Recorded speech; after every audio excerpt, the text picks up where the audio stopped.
Peace. What's good?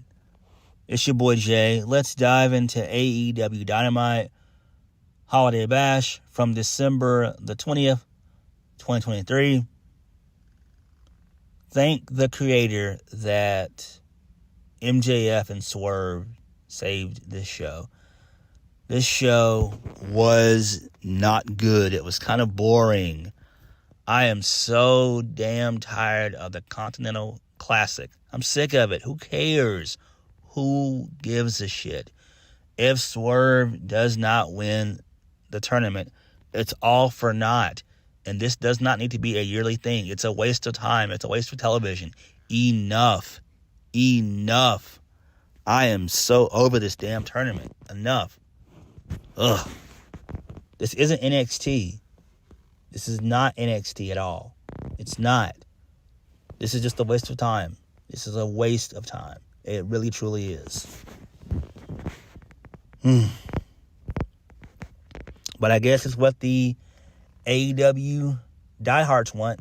So that's all Tony Khan gives a damn about anyway. He doesn't give a single flying fuck about us casual fans. Nope. We don't exist at all in his mind. He only cares about the hardcore audience. And fuck everybody else. First match of the night. Swerve Strickland versus Roosh. Very hard-hitting match. Roosh hates doing jobs. He hates it. Roosh is that dude, though. Swerve wins via the Swerve Stomp. So Swerve now has 12 points. Yay. Who gives a shit? Moving on. Chris Jericho tells us that Kenny Omega ended up in the hospital after suffering the effects of diverticulitis. And he's going to be out indefinitely. Chris Jericho says that the Golden Jets' opportunity against Ricky Starks and W. Morrissey, a.k.a. Big Bill, will not happen at this moment. And that everyone is pulling for Kenny. So a Kenny chant breaks out throughout the arena. And Chris Jericho says that he'll be waiting for Kenny when he gets back. And he does the Omega goodbye and goodnight thing. So that was pretty cool. I enjoyed that. That was heartwarming. Very, very cool. Next, moving on from that. Mark Briscoe versus Jay Lethal. Continental Classic. Mark Briscoe gets the win via the J Driller. So this was great. I loved it. So Mark Briscoe is a star. He's great. He really is. But Mark Briscoe deserves better. He deserves better. This guy can go. The crowd loves him. There's this one spot in the match where he did, I believe it was a crossbody, a diving crossbody or something like that, or a tope suicide or whatever it's called, through the ropes. And then he took off some guy's hat and started wearing it and stuff. That was really cool. That was badass. I love that spot. That was great. The crowd ate that up. I was like, damn, Mark Briscoe is that dude. Mark Briscoe is that dude. So he wins. So Jay Lethal constantly does the job over and over and over and over. He is in Jobbersville right now. He's been in Jobbersville for quite some time. Man, oh man, I really do hope that Jay Lethal's contract is up in 2024 and he can go back to TNA or he can go to WWE. I think he would be solid in NXT. And he would have a pretty good run on the main roster. I could definitely see him being the Intercontinental Champion or the United States Champion. So he'd be a pretty good little low to upper mid-carder if he was in WWE. He would. But Tony Khan does not give a damn about Jay Lethal. Jay Lethal has just been wasted for the past, I want to say, year and a half he's been there. I think it has been 2 years. I want to say he came in in the middle of 2021, I believe. I'm not sure. I got to look into it. But I believe he's been in AEW for close to 2 years. But I'm glad that Mark Briscoe got a win, so that's great. He finally has 3 points. He's finally on the board. Moving on.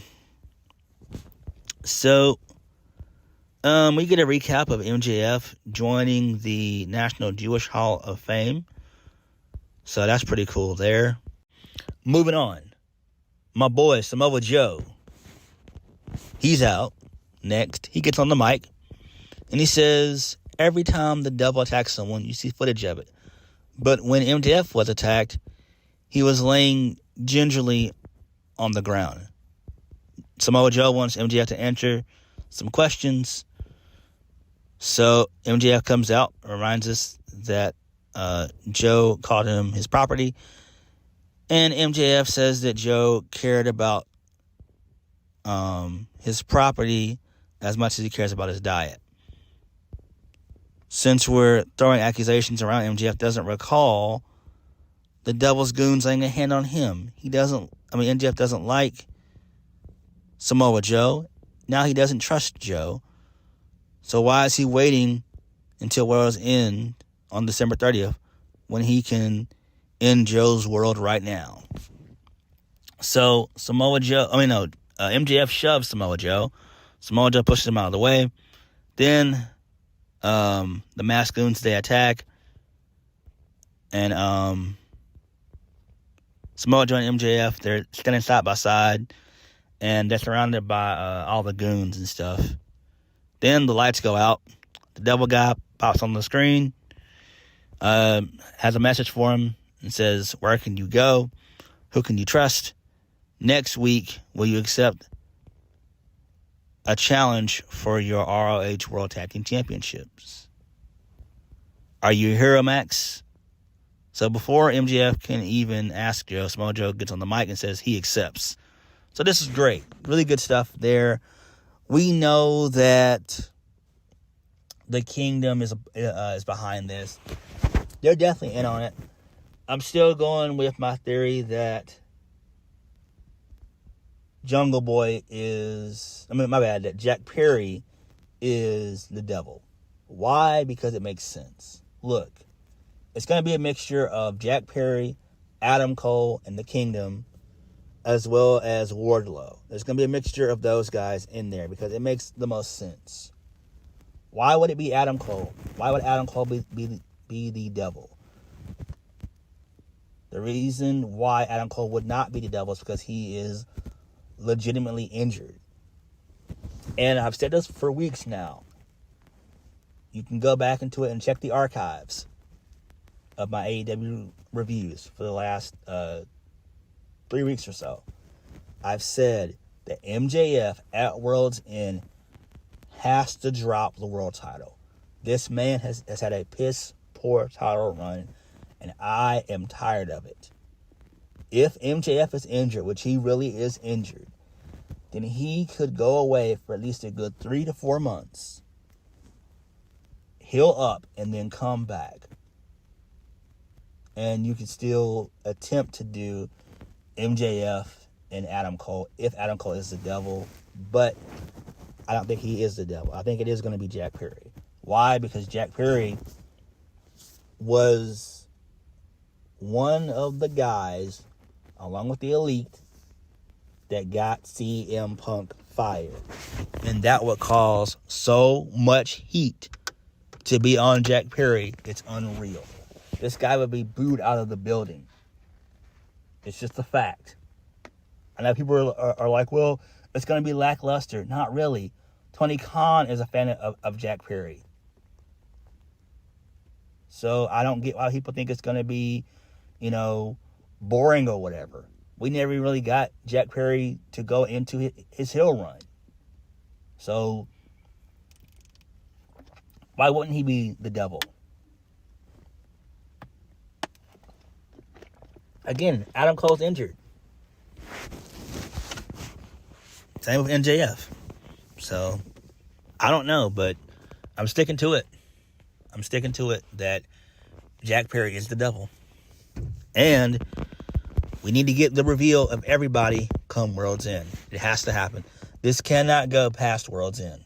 We cannot go into 2024 and not know who the devil and his goons are. This cannot continue after World's End. It must end at World's End, literally. Moving on. So Renee Paquette is backstage with the Best Friends. Rocky Romero says that he wants to look at new international opportunities, and Orange Cassidy accepts. So Rocky says that's not what he meant, but he's going to take it anyway. Who gives a shit? This is more Rampage bullshit fodder. Fuck this shit. Moving on. Riho versus Saraya. The winner faces Toni Storm at World's End. And my girl, timeless Toni Storm, was on commentary. And she was absolutely beautiful. So Riho gets the win via the running Meteora for the win. So post-match, Toni Storm hits the ring and gets taken out by Riho. She's about to do the 619, but Mariah May makes the save. So that's fine there. Interesting. I kind of like that dynamic. So we'll see what comes of that. But I don't really give a damn about Riho. I don't. I really don't. Oof. Moving on. So, Tony Schiavone interrupts us with a prepared statement from Christian Cage. Christian says that Oklahoma City should shut up. Christian Cage has taken Nick Wayne on vacation, and he will return on Collision this Saturday to answer Edge challenge for a no DQ match at World's End. Okay, I'm fine with this, but why did it have to be on Collision, which no one's going to watch? It's 2 days before Christmas. Why would anybody watch it anyway? Collision has completely been on the decline ever since CM Punk left. It's been on a decline. It's another 2 hours of Rampage. It's another it's like a Rampage was 2 hours. That's really what Collision is like now. Collision sucks. Again, this would have been better for Christian Cage to show up next week on Dynamite and have a good little segment with Edge, a.k.a. Adam Copeland. That's what I would do. Putting it on Collision is stupid. Just plain stupid. Oh my God. I don't understand Tony Khan at times. I just don't. Moving on. So Samoa Joe and MJF are arguing back and forth in the back. MJF says that Joe isn't a great security guard as he finds a devil goon mask outside the door of the Mogul Embassy. So MJF pulls Prince Nana out. So Swerve says that MJF has his hands on his property, and MJF says that Swerve's been ducking him. Swerve says that MJF's been ducking him the entire time he's been there in AEW. MJF says that Swerve has grown up, and they've got a long history. The reason why MJF has been ducking him is because he's not on his levels. And there's levels to this shit. MJF says he doesn't hear Swerve's music right now, so he's got no star power. Swerve says that MJF was the best chauffeur he ever had on those long road trips. Swerve says that while he talked about William Regal and tryouts, Swerve was signing contracts, which was great. That was a kick-ass line right there. I love that line right there. That was fucking phenomenal. So MJF says he'll show Swerve some respect and remove the hand-me-down Flavor Flav grills out of his mouth. MJF accuses Swerve of being the devil due to his fascination with Hangman. So as the Mogul embassy opens the door, so Samoa Joe is here to remove MJF from the situation as well. So this is pretty good. I like the tit for tat in the back and forth between the two. This was a great promo battle. This was great. This was given enough time too. I think it went almost 5 minutes of just back and forth stuff. So this was tremendous. And no, Swerve is not the devil, but I do think that Swerve should be a world champion in 2024. I really, really do. Moving on, Roderick Strong versus Commander. So Roderick Strong wins. So post-match, Roderick Strong gets on the mic and says that he wants Samoa Joe to wake up and realize that MJF is the devil. Okay, interesting stuff there, I guess, but MJF is not the devil. And it was pretty funny that they had MJF is the devil signs all around ringside. That was funny. That was kind of hilarious.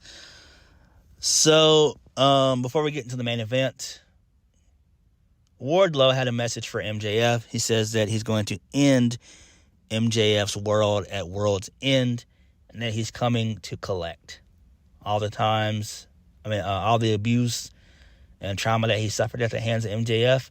It's all coming to an end at World's End. So that makes sense, I guess. So I wonder what they're going to do with Wardlow. Wardlow is not the devil, but he's going to be a part of the faction. So that's what it seems like. So Wardlow probably is not going to be the devil, but he'll definitely be one of the henchmen for the devil, if that makes any sense. But Wardlow's giving it away. He's giving it away that he's a part of the devil faction without even really... He's talking in riddles, if you will. So I do like that. So that was pretty good there. Main event, Jon Moxley versus Jay White. Jay White gets the win via the Blade Runner. Moxley was going to go for the paradigm shift. Jay White reverses it. He hit the Blade Runner for the 1, 2, 3. The match went 15 minutes, so there was no overtime. So post-match, Swerve, he came out. He stared down Jay White, and Jay White attacked Jon Moxley. And that was it. The show goes off the air. We fade to black. Who really cares? That was the show. Again, I'm annoyed of this Continental Classic bullshit. I'm tired of it. I did enjoy the MJF and Swerve face-off. I enjoyed that. That was great. But I'm just over the whole Continental Classic stuff. And Riho facing Toni Storm, we could just do that on AEW television, if we're being honest. That's not even a pay-per-view match, and nor should it be. But Tony Khan is the one booking and writing this shit, and I'm just here for the ride. Who gives a damn? But thankfully, we'll see how next week's show is going to be. It'll be the go-home show for World's End. I still hate that Christian has to give his response on Collision, and not give it on Dynamite, the final Dynamite the go-home Dynamite for Worlds End. So, I don't know, man. I don't know. But, what did you guys think? Like, comment, subscribe. I'll catch you guys later. Peace.